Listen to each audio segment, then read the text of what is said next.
Rest of the night, nobody out in front of him. He'll have plenty of heat coming from his right-hand side in Kris Jackson, as well as Andy Bryant back behind him as they step down on the loud pedal. Green flag flies, and 26 B-Mods roar to life here at the Diamond of Dirt tracks, and it doesn't take Kris Jackson long at all to lay his dominance down as he is 5 car lengths out quickly over J.C. Newell. But here comes Andy Bryant on his outside, using the high line and trying to make the pass for second. The high side is where Andy Bryant likes to fly, and he is so very good at it. That allows him to navigate around J.C. Newell, and he will try and get a run on Kris Jackson, whose Rubel race engine, Shane, just seems to allow him to power away from people. But Andy Bryant cutting into it, the differential between them just about 5 or 6 car lengths. But got there is that is a good grouping there in those top 3. Kris Jackson spies that orange buoy in turn 4. He will hammer down and lead the field off into turn number 1. Won't get quite the jump that he did on the original start as J.C. Morton is able to hang with him. Andy Bryant now getting up into familiar territory with him as he likes to go to the high rent district, get up in that tacky stuff up around the top of the track and get that momentum off the turn. And he is able to somewhat hang with Kris Jackson in the early going. First side-by-side action we have is back for 4th. Jerry Ellis, who has really started to come in his own in the 24 racing with Eric Turner to his out in that car already. I don't think he's going to sell that one. As now we get back to it. Over in turn 4, green flag comes out. Kris Jackson back out in front. Side-by-side action deeper in the field, and J.C. Newell up high on the track. Andy Bryant ducks down underneath him. Side-by-side action for second. And the caution comes out again this time. Packed nosed to tail. J.C. Newell tries to time it out with Kris Jackson. They enter your screen, and they will quickly jet down the front stretch.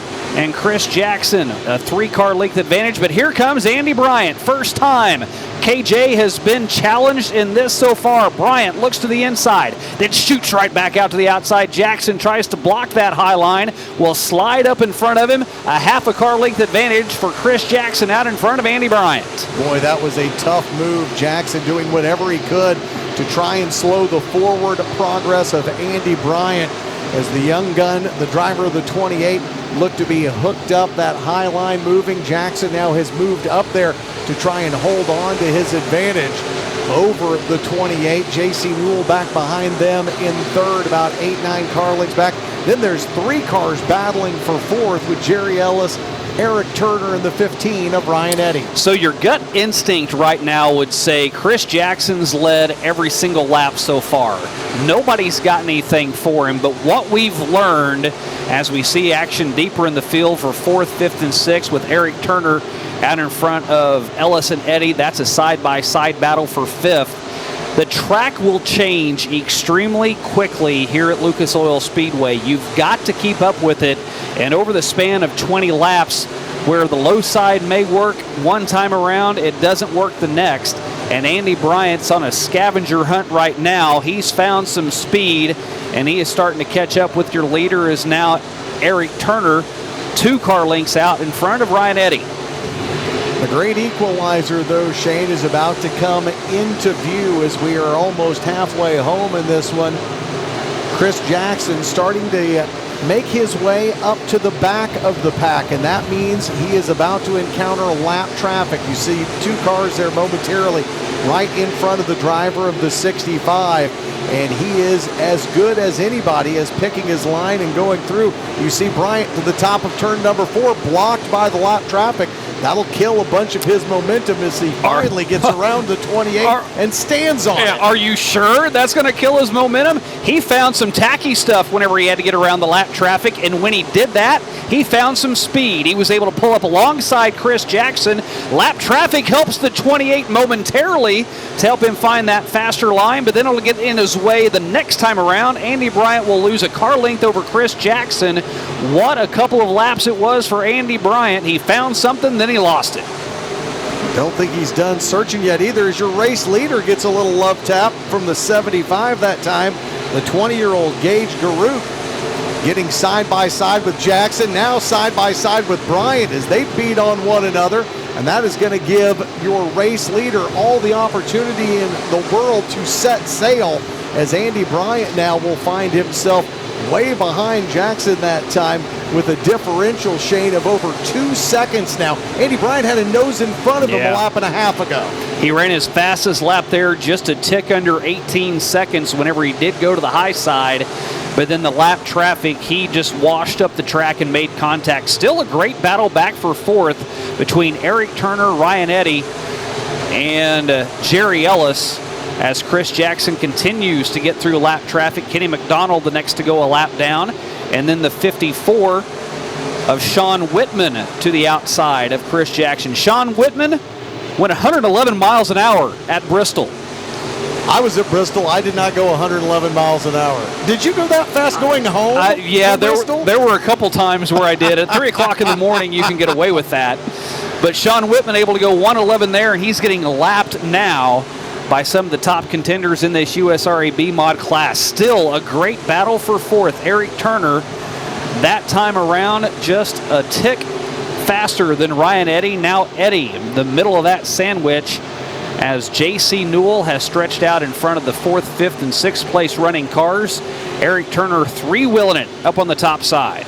That All About Paws 99T, so good, a part of that Allen Auto Sports stable, fighting to keep Jerry Ellis and Ryan Eddy behind him. But your race leader, just a couple more circuits to go now for Kris Jackson as he continues to cruise. How about a 2.5 second advantage over Andy Bryant? And all of that changed because of one lap car. One lap car got Andy Bryant to go to the high side, found that speed, but then got tangled up with another one in his night. We don't want to say second place, it's over, but with one lap to go, Kris Jackson has said sayonara. Run in the middle of the track. He has won already this year. He is a national champion, and he is a feature winner again for the 3rd time here at the Diamond of Dirt Tracks. Kris Jackson comes home with the win. Yeah, thank you, man. That track, I can't believe all the weather these guys got that they kept this track. I slept till noon because I thought there's no way that they're going to have races today. When they said they're racing, I just couldn't believe it. But this track's awesome. Hats off to these guys. They worked so hard at it. I know they had to keep this track like this. And thanks to the safety guys too. I've seen them combing, looking for them scattered pieces here and there, and that really keeps us safe. I really appreciate what they do.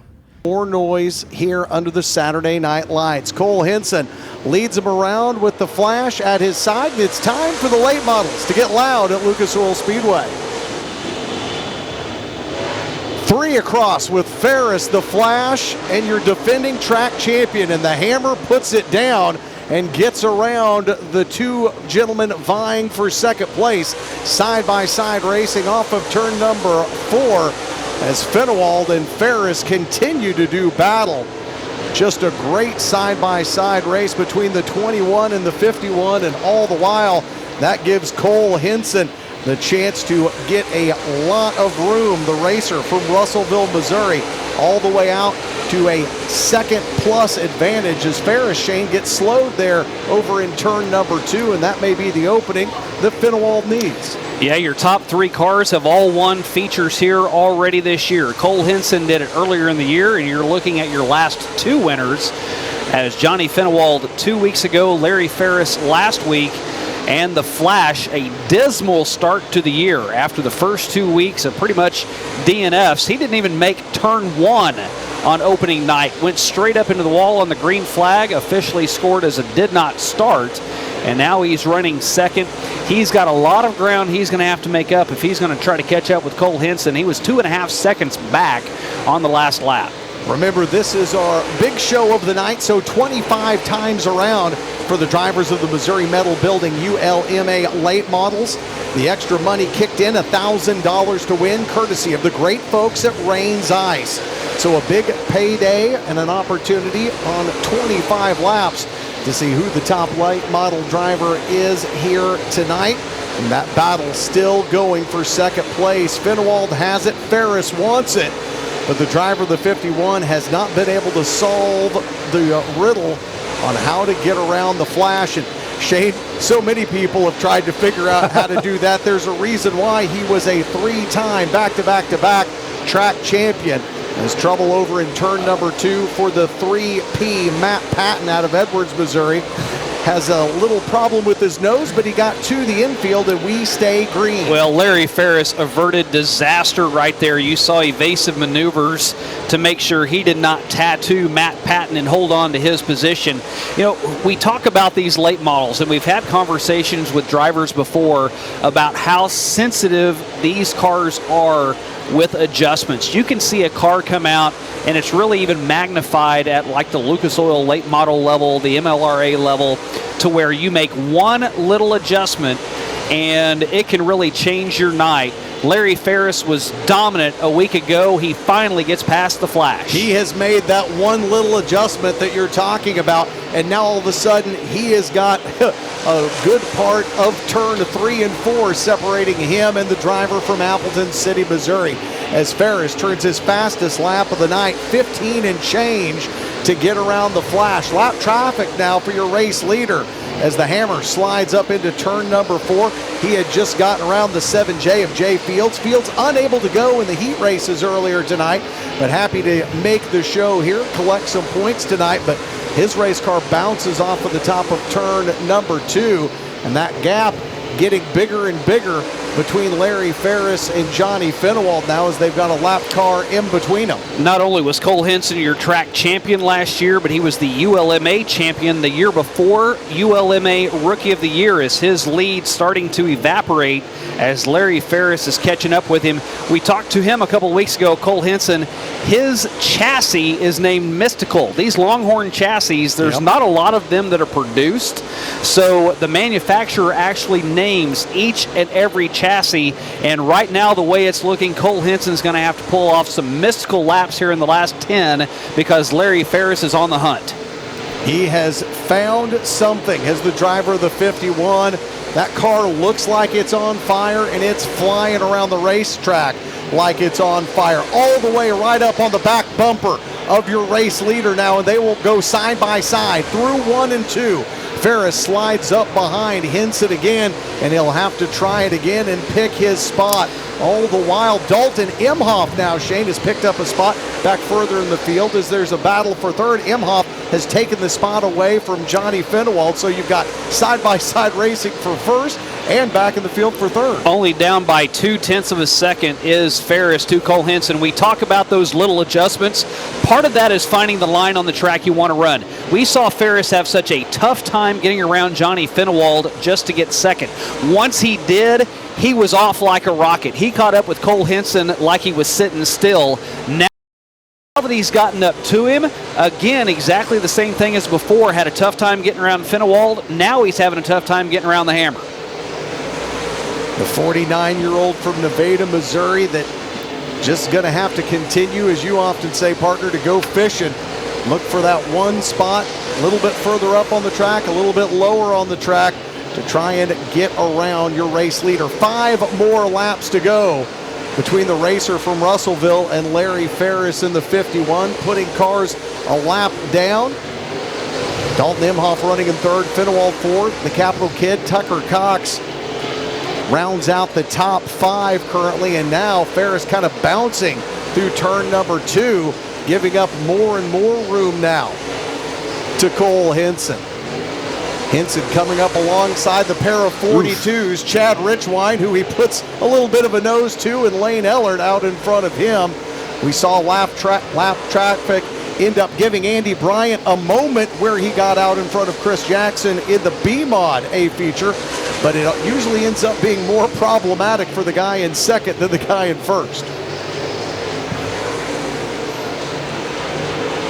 They'll get one car in between them. Ferris now will dive to the inside.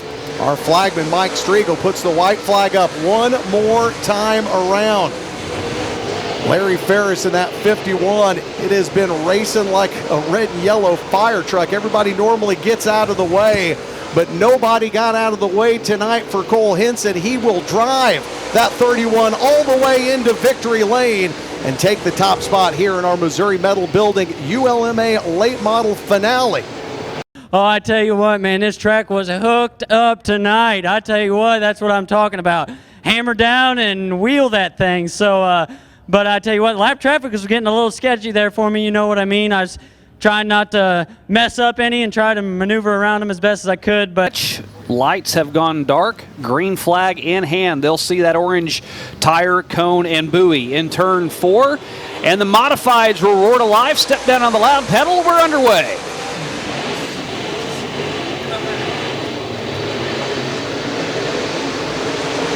D-Mac, Dillan McCowan jumps the cushion on the opening lap, but he is quick to get back down on the go button, and he makes up a lot of ground and will lead lap 1 after a wild ride to get this one started.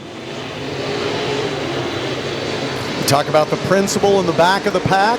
His soon-to-be senior at Skyline High School leading the way right now with the veteran Tracy Wolf behind him. A couple of red and white cars chasing one another there as you see Tracy Wolf and Hollywood Robert Heidenreich. Heidenreich in that partnership formed with Jeff Cutshaw this year, Shane. Still a learning experience for Robert, making that jump for the B-Mod to the Modified. Yeah, it's a learning curve. There's just more horsepower, and now you've got someone that is a multi-time track champion trying to give you the tutelage that they have. There's our driver to watch. He's already chopped the field in half. He is motoring it through this field. He's trying to track down a top 5 right now as he started all the way back on the very last row. He's your big mover, jumping up 4 spots as he's working to the outside of last week's feature winner and Ryan Middaugh. Just watch out, that loose sheet metal on the back side of that race car could end up being a problem a little bit later. It could come off completely and cause a caution, or it could end up rubbing on that back rear tire and cutting it down. So the 38C hoping that sheet metal just keeps flying to the outside there. Yeah, he doesn't want it to come to the inside, that's for sure. Boy, lots of damage back there that happened on that opening lap as he was rooting and gouging his way to the front. Big advantage now for Dillan McCowan, over 3 seconds out in front as the principal trying to find more tacky stuff way up top, as McCowan has ran your fastest lap, a 17.1. And whenever you don't have anybody in front of you and you can pick and choose your line, really able to put together laps like that. Currently second in the points race is the youngster Dillan McCowan.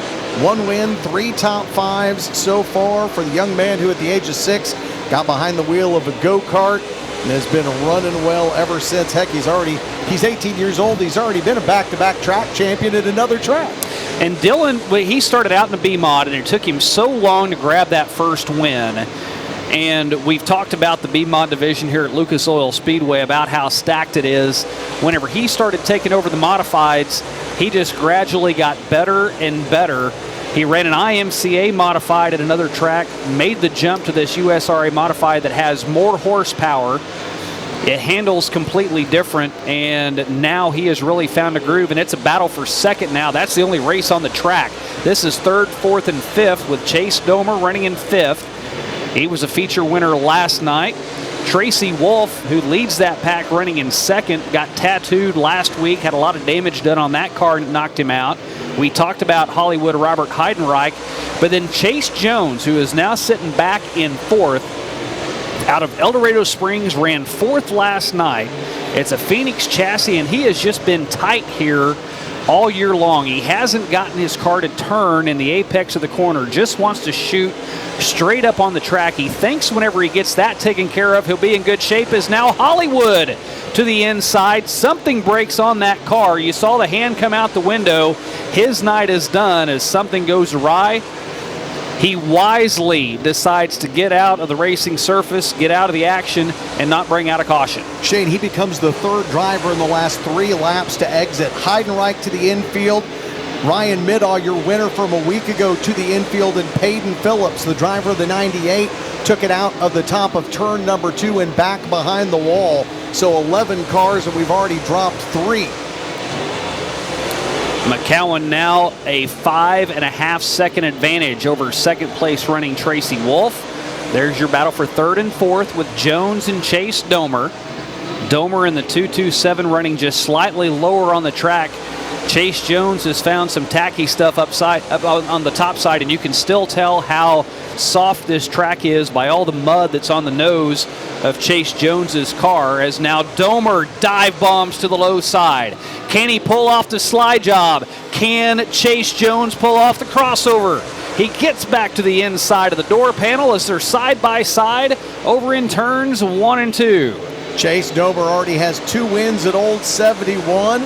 Still searching for his first win here at the Diamond of Dirt tracks in this season, but 3rd place in the points and gets 1 spot to the better, but he's running out of time, and everybody just kind of running out of time with Dillan McCowan, who, what is it you say, stinking up the race. Yeah. He's out to a 6-second lead.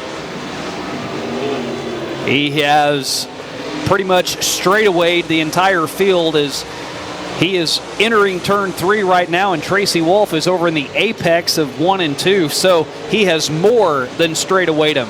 As the white flag comes out for Dillan McCowan, lap traffic, the only thing between him and picking up his 2nd win of the season. He was a 2-time winner last year here at Lucas Oil Speedway. He will become a 2-time winner again here at the Diamond of Dirt tracks as he picks up his 2nd feature win. Then well back in the field is the battle for 2nd. It goes to Tracy Wolf. Yeah, it was a fast racetrack tonight. I knew if I could just keep my line together and not spin it out, we'd probably be all right tonight. Who will come out on top? They see the buoy down in turn number 4, and we go green flag racing here. 20 times around for the 5 drivers in the O'Reilly Auto Part US R8 Stock Car Division, and already they're mixing it up in the back of the pack. Lyle Dietrich, who could not go in the heat race earlier, goes from the back into the middle, picking up 2 spots on the opening lap. Well, the Urbana Slamma has found some speed after starting dead last. He now has gotten around a couple of cars. Craig Wright had a tough time on that last lap, and now he's looking to the inside of the guy that's just won the last 3 races here. So the 13 has been hooked up here in this opening lap, and he is fighting for 2nd. Lyle currently 7th in the point standings for this division, but Scott Johnson's car has come to a to dominate this division. He has currently got a 40-point lead on the field. As Mike Striegel, the Wheatland Outlaw, waves the green flag, and we get back after it. Dietrich around David Hendricks. Hendricks went low there in turn number 2, loses a few spots here. Back to the inside in the bottom of 3 and 4, and Lyle Dietrich looks like he's got something for your race leader, Darren Phillips. Phillips tries to keep it right in the middle through 1 and 2, and lucky number 13 pulls up alongside him. They'll drag race down the backstretch now, work their way through 3 and 4. Dietrich, the 34-year-old from Bolivar, Missouri, has gone from 5th to in a dogfight for the top spot here between he and Darren Phillips. David Hendricks with his hands full now. Scott Johnson, who brought out the caution 2 laps in, trying to give the Buckhorn Bullet a run for his money as they battle for 3rd. You see him come straight at you, and Lyle Dietrich will take over as he has gotten around the 21, and he leads now 5 laps in. And he didn't run the heat race. Maybe he was saving his stuff. We'll go with that excuse. His best finish this year, 3rd, 7th in the points with 2 top 5s.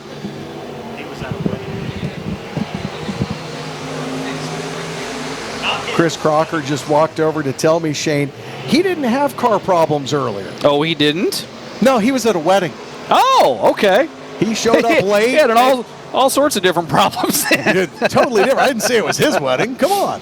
But he shows up late and now is stealing the show right now as he is out to a 1.3 second advantage. And the 13 pulling away. 6th and 4th place finishes so far here at Lucas Oil Speedway. An Eagle engine and that home-built chassis.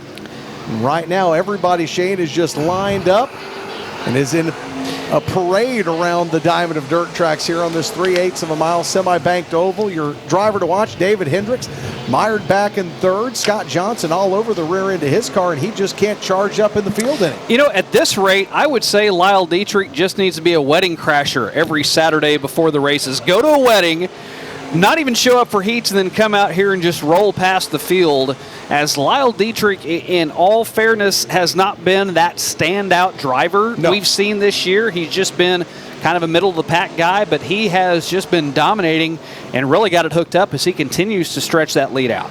Lyle, sponsored by Dietrich Machine, Magnolia Salon.